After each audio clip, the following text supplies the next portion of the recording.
society, etc., that support and approve of that view. So life generally feels better. So I think that that's the way I look at it. That a positive outlook is good. I mean, the next element of this is where do thoughts come from? Now, we talked about the brain being this incredible machine. That's not the right word, is it? But um, as I've said, I think before this, it weighs apparently about 3 pounds.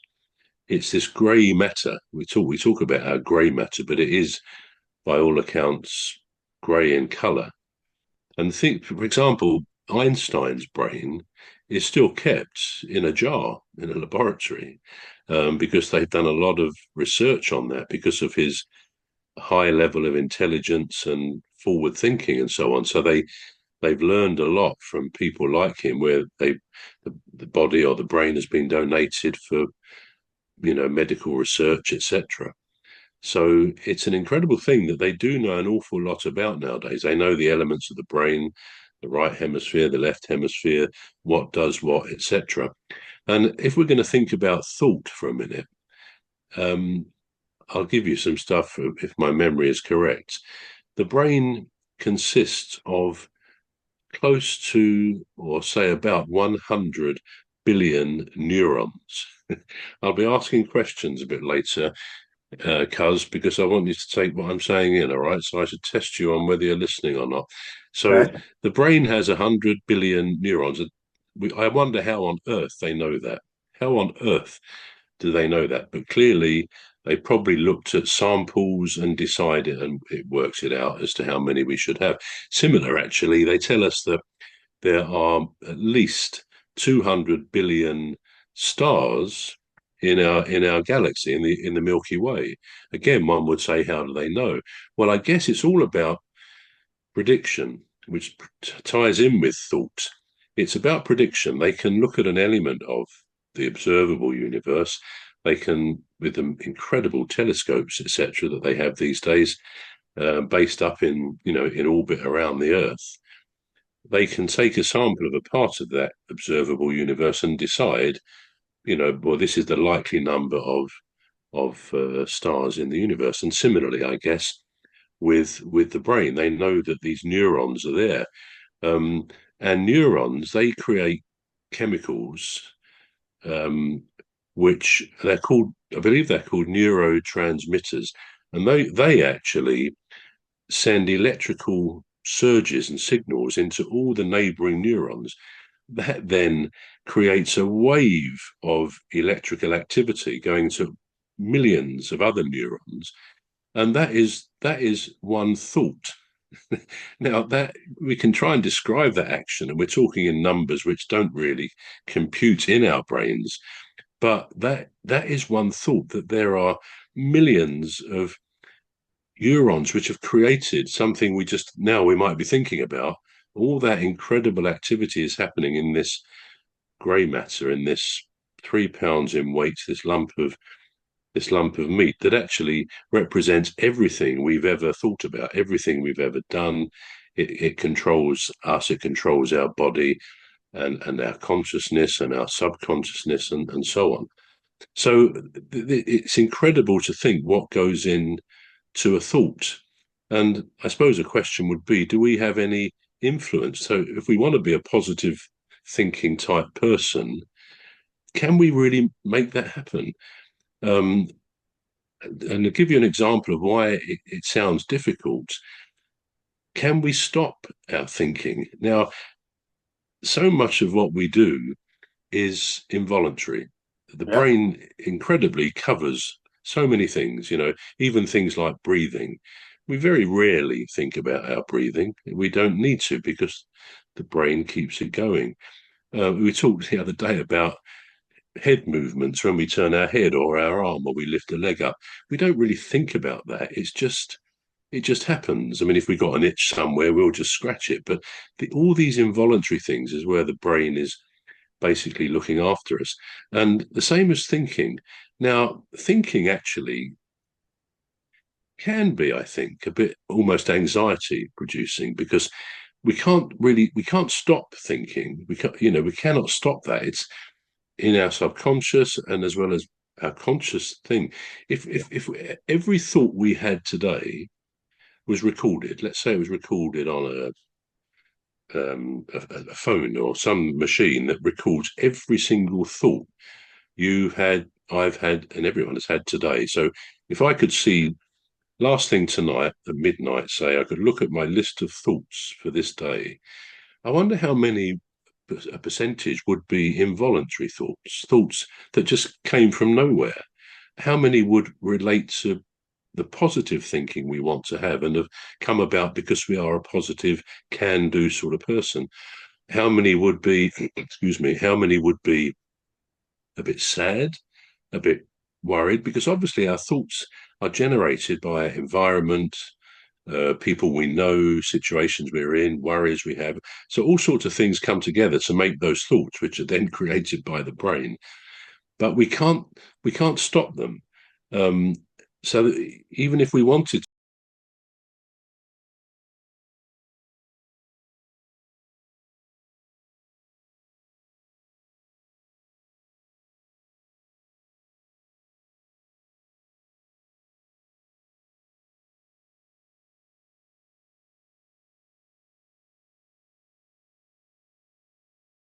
brain, but we can't stop them. Um, so even if we wanted to, we couldn't. We can't say, well, I want to break from this because I'm stuck inside my own head, which we all are in life. Yeah. We can't do much about that. We're all in some ways very much alone, even though we have relationships and so on. So sometimes you can think, I want to stop thinking. And of course, that's presumably why people do meditation, whereas some of that, like transcendental meditation, I think, is where you try and clear your head of thoughts. And it can be done to some degree, I believe. I mean, I've tried this in the past as a relaxation method, but generally we can't stop those thoughts. I suppose a big release from that is when we go to bed and we go to sleep because we're not consciously thinking. The brain, I guess, gives us these weird dreams, which are another form of thought, I suppose. But it's only when we get up again that the whole process starts again. We don't think about it. It's involuntary. We go and make some breakfast. If we eat breakfast, we make a cup of tea, and we're just doing a thing on like an autopilot. So much of our lives are autopilot, and based on our thoughts, based on prediction. We know that, for example, at the moment, say about 7:30 in the morning, the Earth will have swung round and we'll be in sunlight and it will get light. We know that. We don't have to think, oh, I wonder if that will happen tomorrow. Our lives and our thinking, if it's based on prediction, we don't have to think about it because it's kind of automatic. So we come back to our point at the beginning. Can we really be positive thinkers? Well, I mean, for my part, I think we can, but we can't be 100% positive thinkers because there's all these other thoughts, random thoughts that come into our minds. We don't really know what generates that. Why would we suddenly, I don't know whether well, we all will experience it, but suddenly you find yourself thinking about something. Why did that thought come into my head? It may be based on a past experience, I guess. We may be worried about something, or we can be walking along by a river or lots of trees in a park, whatever, and nice, pleasant thoughts come in. Oh, those flowers look good. Those new, sign of nature there. Or you see someone, oh, that person reminds me of someone else. Things are constantly, this activity in our heads is constantly going on and creating these thoughts. And inside every thought, there's all these incredible neurons flying about, creating them. So we are really an electrical being in so many ways. And of course, it leads into human intelligence, which is another subject altogether. But so that's my sort of assessment. I would say to myself, only advise myself really, as I always have tried to, try and be positive. There will be things that we all get down about, we worry about, whether it's world peace or whatever it might be, more things more in our personal lives. But a can-do positive attitude, which means consciously making ourselves think positively about some things. And if we get negative thoughts, perhaps chasing them away. We don't want those thoughts. So there are things we can do to a limited extent to control those thoughts and become a positive, can-do person. Do you have any views on? on that? I hope you're still awake after all Yeah, that, well, Emmy. yeah, I am. I'm just I'm fascinated. I'm I'm gonna, fascinated by I'm uh, gonna. I'm Sorry, fascinated say by the again. conversation. Yeah, Yeah, yeah. I'm sort of I'm captivated. It's captivating this conversation. But there's one thing that I do know about thoughts, and it's the fact that it's not something that we can control. no, It's it's not. no. We can't control.